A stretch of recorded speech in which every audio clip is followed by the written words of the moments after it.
Pemirsa, DPRD Manado segera panggil Dinas Pendidikan Manado setelah keluarkan kebijakan kontroversi merger sekolah.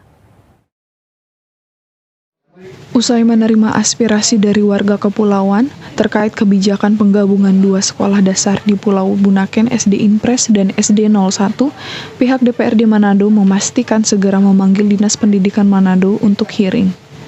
Kepastian itu disampaikan pimpinan DPRD Manado yang menilai kebijakan kontroversi penggabungan sekolah dapat mempengaruhi psikologi murid karena sekolah mereka terancam dibongkar.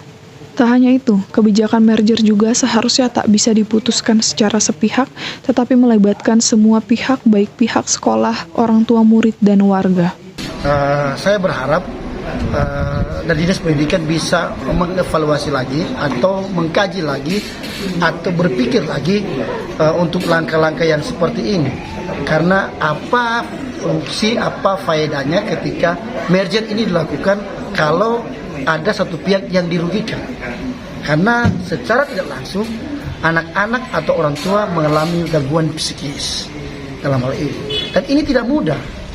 Jadi saya berharap masalah ini atau problem ini bisa diatasi dan bisa mendapat jalan keluar tanpa ada yang dirugikan.